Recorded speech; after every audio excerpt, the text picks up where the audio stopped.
The world knew Lou Reed as the poet of New York's underground, but nobody knew about the night in 1965 when he stood on a makeshift stage in a Greenwich Village drag bar, moments before police sirens shattered everything. That single evening would force Reed to make a choice that would define not just his music, but his entire identity for the next 48 years.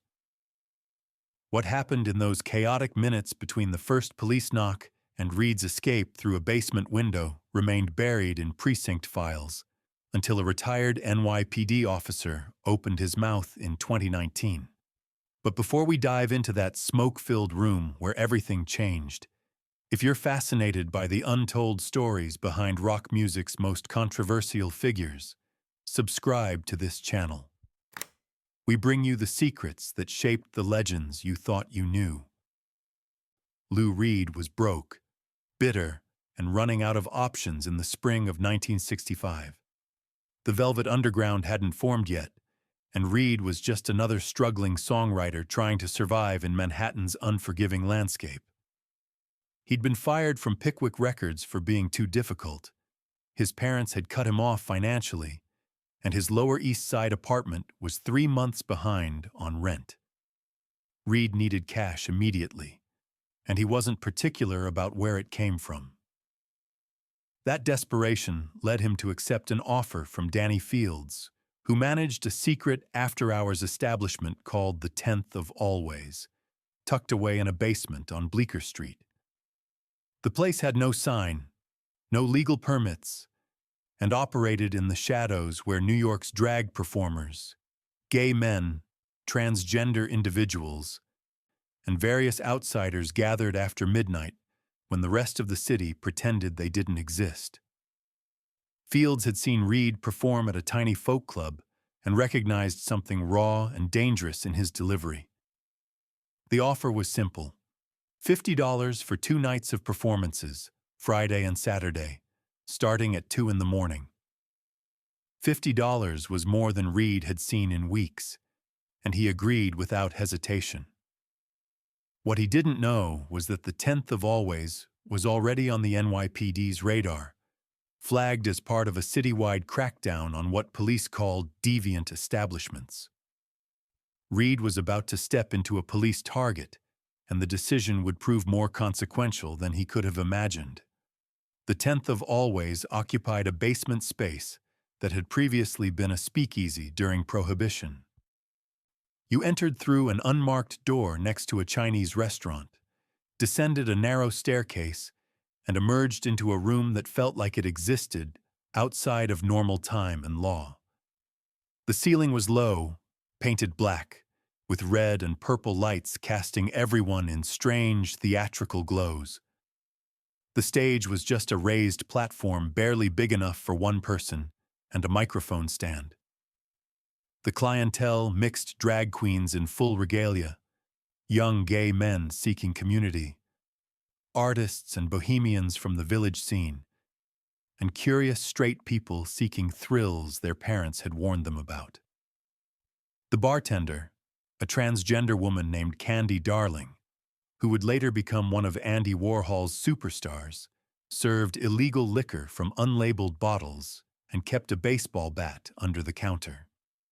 Fields had warned Reed that the crowd could be brutal if they didn't like you, but they could also be the most accepting audience in the city if you gave them something real. Reed arrived just after 1:30 in the morning on Friday, carrying his battered acoustic guitar. He'd spent the afternoon rehearsing material too dark and sexually explicit for folk clubs, songs about drugs and desire and violence that made people uncomfortable. Walking down Bleecker Street in the pre-dawn darkness, Reed felt anxiety mixed with excitement.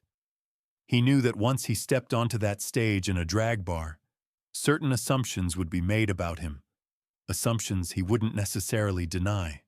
His time at Syracuse had been marked by confusion about his own identity, relationships with both men and women that never quite worked, and a persistent sense that he didn't fit into any category society had prepared for him.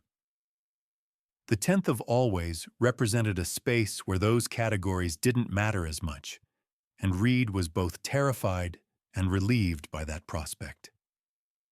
When he descended into the club, the atmosphere hit him like a physical force. The room was packed with people in various states of dress and undress, drag queens adjusting makeup, couples dancing to Motown from a jukebox, and thick cigarette smoke making everything dreamlike. Candy Darling greeted him with a knowing smile. Danny Fields led Reed to a tiny back room whose walls were covered with Polaroids of previous performers, mostly in drag, all looking defiant and fabulous. Fields gave Reed whiskey to calm his nerves and explained the rules. Be honest, don't condescend, and don't pretend to be something you're not, because this crowd could smell inauthenticity from a mile away. Reed nodded, downed the whiskey, and felt something shift inside him. At 2:15, Fields introduced Reed to a crowd that had no idea who he was. Reed started with a song he'd written called "I'm Waiting for the Man," a brutal narrative about buying heroin in Harlem. The crowd went quiet, listening, their attention sharpening. He followed with a song about a transgender woman he'd known at Syracuse, lyrics tender and dirty and devoid of judgment. Candy Darling stopped serving drinks to listen. By the third song, something had changed. The audience was with him, responding to the honesty and darkness, recognizing Reed was giving them something real. A drag queen named Jackie Curtis shouted encouragement, creating call and response energy Reed had never experienced in straight venues. But what truly changed that night happened during the fourth song, when Reed launched into a piece about sexual ambiguity and desire that blurred every line his upbringing had taught him existed. As he sang, he looked directly at a young man in the front row, holding eye contact longer than was safe, and something unspoken passed between them. The room understood that Reed was making a choice in real time about who he was willing to be, and they responded with fierce approval. He'd crossed a line, and there was no going back. The rest of the set was a blur of energy and connection. When Reed left the stage 40 minutes later, drenched in sweat and shaking, Candy Darling poured him a drink and said something he'd remember for decades. "Honey, you just told the truth. Now you're stuck with it." The second night started exactly like the first. Reed arrived after 1:30 to find the same crowd waiting with heightened expectations after word had spread about Friday's performance. Jackie Curtis greeted him wearing an elaborate blonde wig and a dress that looked stolen from a 1940s film set. The energy felt even more charged, a sense that something important was happening in this hidden basement space. What nobody knew was that two plainclothes NYPD officers were sitting in an unmarked car half a block away, waiting for the signal to raid the establishment. The officers had been watching the 10th of Always for 3 weeks, building a case for violations ranging from serving alcohol without a license to public indecency charges. The raid was scheduled for 2:30 in the morning, timed to catch maximum violations. Reed's performance that night was even more intense, as if he'd tapped into something primal and unstoppable. He played the same songs, but with more aggression, more sexuality, more danger. The crowd responded with wild enthusiasm, dancing and shouting, completely immersed. Jackie Curtis grabbed the microphone between songs and declared Reed the prophet of a new sexual revolution, which got huge cheers. The entire basement felt like it was vibrating with collective energy and joy. It was exactly the kind of scene that terrified conservative New York in 1965, and exactly what police were determined to shut down. At 2:28, while Reed was mid-song, someone near the door heard heavy footsteps on the stairs and shouted a warning that cut through the music like a knife. The reaction was instantaneous chaos. Danny Fields killed the music and shouted for calm, but panic had taken hold. People rushed toward the back, looking for exits. The drag queens, who had most to lose if arrested in makeup and dresses, frantically tried removing wigs and smearing off lipstick. Candy Darling shoved bottles of illegal liquor under the bar. Reed stood frozen on stage, guitar in hand, watching the scene unfold with fear and fascination. The pounding on the door grew louder, and a voice identified itself as NYPD and demanded entry. Fields approached the door claiming he was getting keys, but everyone knew that once those officers entered, arrests would follow and lives would be ruined. Being caught in a raid on a gay establishment in 1965 could mean losing your job, being disowned by family, or being committed to psychiatric treatment.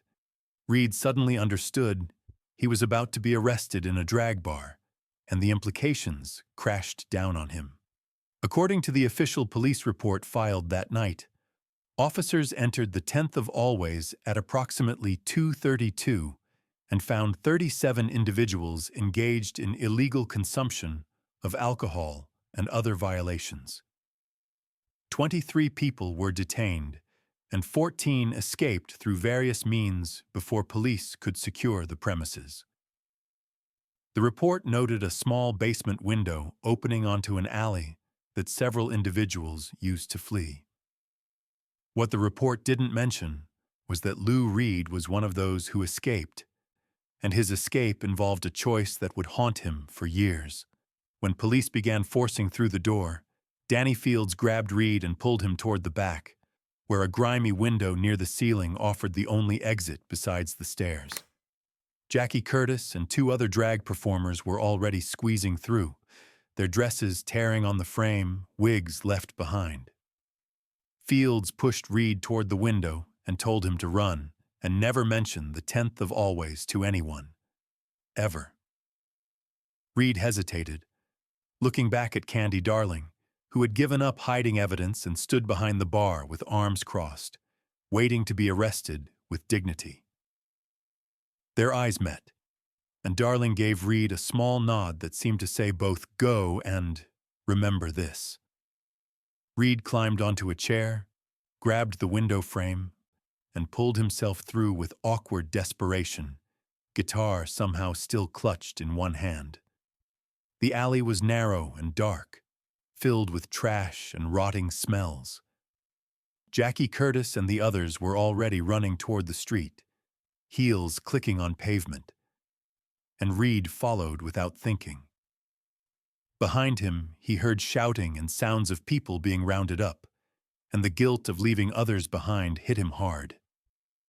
He ran anyway, because staying meant arrest, and arrest meant questions he wasn't ready to answer about what he was doing in a drag bar at 2 a.m, and what that said about who he really was.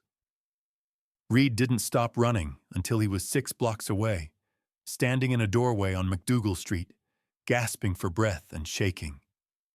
His shirt was torn, his hands scraped and dirty, and his guitar case was still back at the 10th of Always, lost forever. He stood there for a long time, trying to process what had happened. He'd escaped arrest, but he'd also abandoned people who had welcomed him and treated him with more honesty than most of the straight world ever had.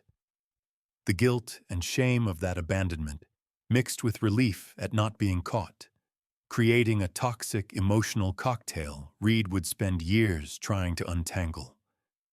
What he didn't know was that Danny Fields would spend 2 nights in jail, Candy Darling would be arrested under her legal male name and forced to endure humiliating questioning, and Jackie Curtis would be arrested returning to check on friends. Most charges would eventually be dropped, but the social consequences, the shame and exposure and fear, would last much longer. Lou Reed never publicly mentioned the 10th of Always or the raid for the rest of his life.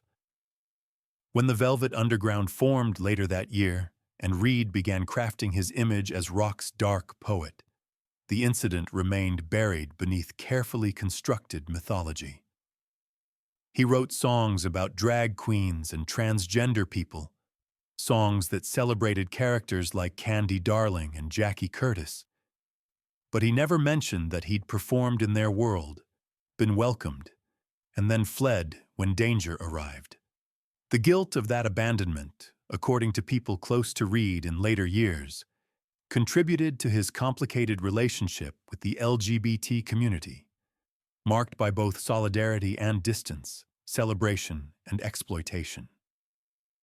Reed would claim these people as muses, but resist being too closely identified with their struggles, maintaining ambiguity that protected him while sometimes hurting those who had supported him when he was nobody. The story only began emerging in fragments decades later. In 1987, when Candy Darling was dying of cancer, she mentioned in an interview that Lou Reed had performed at the 10th of Always during the raid, but the comment was buried and few people noticed. Danny Fields, who managed the Ramones and became a punk legend, occasionally alluded to Reed's early underground performances, but never gave specifics. It wasn't until 2019, when retired NYPD officer Thomas McKenna began writing a memoir, that the full story started coming together. McKenna had been conducting surveillance on Greenwich Village establishments in 1965, and his notebooks contained detailed observations about the 10th of Always, including a description of a young guitarist who performed there the weekend before the raid. McKenna's notes described the performer as intense, sexually ambiguous, and performing material about drugs and deviant lifestyles. He'd noted the name because Danny Fields had shouted it during the raid confusion, telling Lou Reed to run. When McKenna's memoir was published in 2020, the revelation caused a stir in rock music circles. Here was documentary evidence that Lou Reed had been performing in a drag bar on the eve of his Velvet Underground career, evidence that complicated understanding of Reed's relationship with New York's underground culture. The people who had been at the 10th of Always that weekend, the few still alive in 2020, remembered Reed's performances as raw and honest, free of the ironic distance he would later adopt. They remembered him as someone discovering himself in real time on that tiny stage, someone genuinely part of their world for those brief hours. The raid and Reed's escape became, in retrospect, a turning point in his artistic development. The experience of performing for an audience that demanded absolute honesty shaped Reed's approach to songwriting for the rest of his career. The Velvet Underground's unflinching portrayals of drugs, sexuality, and urban alienation drew directly from the world Reed had briefly inhabited. But that experience was also marked by Reed's separation from that world, his choice to escape when danger came rather than stand with those who had supported him. This tension between solidarity and distance, between participation and observation, defined much of Reed's career. He would write Walk on the Wild Side in 1972, celebrating factory superstars and creating a mainstream hit out of material about transgender people and hustlers, bringing underground figures into American consciousness in ways both revolutionary and problematic. Reed got credit and commercial success, while the people he sang about remained marginalized and struggling. The basement on Bleecker Street, where it all happened, is gone now, replaced by luxury apartments. But the echo of what happened there, of risks taken and betrayals committed, and art that emerged from both, continues reverberating through American music and culture. Lou Reed's career can't be fully understood without knowing about that night, about the window he climbed through and the people he left behind, about the debt he owed and never quite repaid. The story took 50 years to emerge, longer than Reed's entire career, and it emerged only when he was no longer around to explain himself. In that sense, it's a perfectly Lou Reed story, ambiguous and uncomfortable and impossible to resolve, raising more questions than it answers about identity, art, solidarity, and the price of survival in a world that demands you choose sides even when the sides themselves are constantly shifting.